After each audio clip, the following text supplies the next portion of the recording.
11 June থেকে শুরু হয়েছে ফুটবলের সবচেয়ে বড় আসর 2026 ফিফা বিশ্বকাপ। 11 জুন থেকে 19 জুলাই পর্যন্ত যৌথভাবে টুর্নামেন্ট আয়োজন করছে যুক্তরাষ্ট্র, কানাডা এবং মেক্সিকো। এবারে বিশ্বকাপে অংশ নিচ্ছে মোট 48টি দল, যা বিশ্বকাপের ইতিহাসে প্রথম। আগে 32টি দল নিয়ে আসর অনুষ্ঠিত হলো, এবার অংশগ্রহণকারী দলের সংখ্যা বাড়িয়ে 48 করা হয়েছে। দলগুলোকে 4টি করে মোট 12টি গ্রুপে ভাগ করা হয়েছে। যদিও এবারে বিশ্বকাপে বাংলাদেশে অংশগ্রহণ নেই, তবুও দেশের ফুটবল প্রেমীদের মধ্যে বিশ্বকাপের উন্মাদনার কোনো ঘাটতি দেখা যাচ্ছে না। বিশ্বকাপকে ঘিরে রাজধানী সহ দেশের বিভিন্ন এলাকায় ফুটবল ভক্তরা নানা আয়োজনের মাধ্যমে উৎসবের আমেজ তৈরি করেছেন। কোথাও উঠছে প্রিয় দলের পতাকা, কোথাও তৈরি করা হয়েছে ব্যানার, ফেস্টুন ও দেয়ালচিত্র। এরই ধারাবাহিকতায় রাজধানীর স্বামীবাগ এলাকায় একদল তরুণ ফুটবল প্রেমী নিয়েছেন ব্যতিক্রমী উদ্যোগ। তারা তাদের গলির নাম দিয়েছেন ফিফা গলি। গলির প্রবেশ মুখে নির্মাণ করা হয়েছে একটি বড় গেট, যেখানে শোভা পাচ্ছে ফিফা গলি নামের সাইনবোর্ড। গলির ভেতর প্রবেশ করলেই চোখে পড়ে ফুটবল ইতিহাসের কিংবদন্তি ও বর্তমান তারকাদের ছবি। দেওয়ালের বিভিন্ন অংশে আঁকা হয়েছে বাংলাদেশের footballer Hamza Chowdhury, Lionel Messi, Neymar junior, Cristiano Ronaldo এবং কিংবদন্তি দিয়াগো ম্যারাডোনা সহ আরও অনেক তারকা ফুটবলারদের প্রতিকৃতি। শুধু তাই নয়, পুরো গলি জুড়ে টাঙানো হয়েছে বিশ্বকাপে অংশ নেওয়া বিভিন্ন দেশের পতাকা।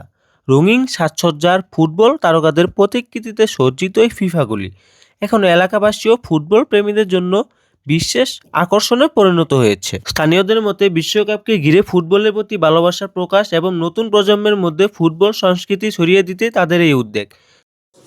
হ্যাঁ, বাংলাদেশ একটি ছোট কান্ট্রি দেশ হয়েছে, কিন্তু আমরা যে ছোট কান্ট্রি দেশেও আমরা যে এত ভালোবাসি ফুটবল, আমাদের ক্রিকেটও কিন্তু অনেক আমরা এগিয়ে আছি। আমরা তাও ফুটবলকে আমরা সবাই পছন্দই করি। ক্রিকেটের থেকে আমি বিশেষ ব্যক্তিগতভাবে আমি ফুটবলকে একটু বেশি প্রাধান্য দিতে চাচ্ছি। তো আমাদের দেশ তো সামনে কবে নাগাদ খেলতে পারে, বা আমাদের দেশ নিয়ে আপনার সম্ভাবনা কী চিন্তা আছে? সম্ভাবনা আরও 6-7 সিজন পর, 6-7 সিজন বিশ্বকাপ সিজনের পর হতে পারে, বলা যায় না। কিন্তু বাংলাদেশ কিন্তু অনেক, এই যে কয়েকদিন আগে দেখলাম যে ফিফার যেখানে জার্সি কালেকশন, সেখানে বাংলাদেশের জার্সি আছে, সেটি আমাদের খুবই আকর্ষণীয় একটি বিষয়। আপনি কোথা থেকে আসছেন এবং আপনি কি এই এলাকার বাসিন্দা কিনা? হ্যাঁ, আমার এলাকায় যে এখানেই গোলাপবাগ পুলিশ কোয়ার্টার, সায়দাবাদ, এখানে সায়দাবাদ বাস স্ট্যান্ড এখানে।